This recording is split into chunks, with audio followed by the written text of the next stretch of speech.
Epicurus and Zeno were two philosophers who lived somewhere in the general vicinity of 200 BC and became leaders of two different competing lifestyle organisations which were part religion and part feel-good new age fad, like the Atkins diet or The Secret. Both Epicureanism and Zeno's movement, which was called Stoicism, are important first steps in understanding the branch of philosophy known as ethics, what it means for something to be good or bad, if these values are objective or subjective, or whether they exist at all. Although we don't think about it very often, the actual definition of good is hard to pin down. Although we have some instinctual notion of what's good and what's bad, if you try to identify why this is so, you're going to run into some disagreements. Epicurus was a hedonist, which means he believed that good was defined as pleasure. Quite literally, good things were good because they were pleasurable, and bad things were bad because they were painful, and that held true through the entirety of human experience. But the Epicurean lifestyle has been largely skewed in today's understanding because we tend to imagine a hedonist was somebody who lounged back on a couch with a bowl of grapes being fanned by women in skimpy outfits with palm fronds. In actual fact, Epicurus was a negative hedonist, which means he practiced hedonism not through the pursuit of pleasures but the elimination of desires. For Epicurus, desire was a kind of pain, and therefore it was bad by definition. In short, the more you have, the more difficult it is to keep it, and when your bowl of grapes runs out and the women with the palm fronds have all moved on to men with grander ambitions, all you have left is a gaping hole where all your pleasures used to be. Epicureanism was therefore all about being satisfied by the absolute bare minimum you need to be happy, so Epicurus and his followers lived in a garden away from society, ate only bread and rice, and generally tried to do as little with their lives as possible.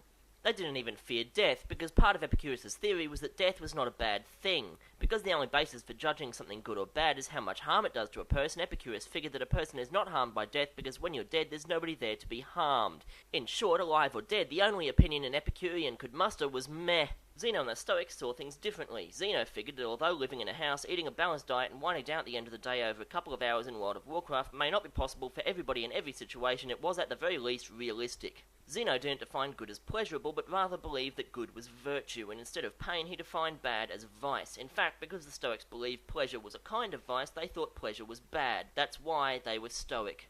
Zeno taught that it wasn't exactly the desire of pleasure that caused grief in our lives, but rather unrealistic expectations. If you're unhappy because your life's ambition involves going to Hollywood parties with Keisha and Lady Gaga and you just won't settle for anything less, the Stoics would advise pulling your head directly out of your ass and making yourself some realistic short-term goals. The Epicureans and the Stoics form the two most influential moral systems of Hellenistic Greece, and elements of one or the other permeate through just about every modern ethical system in the Western world today. Although they opposed each other in many significant ways, the one thing the Epicureans and the Stoics really had in common was the fact that they were all incredibly boring people.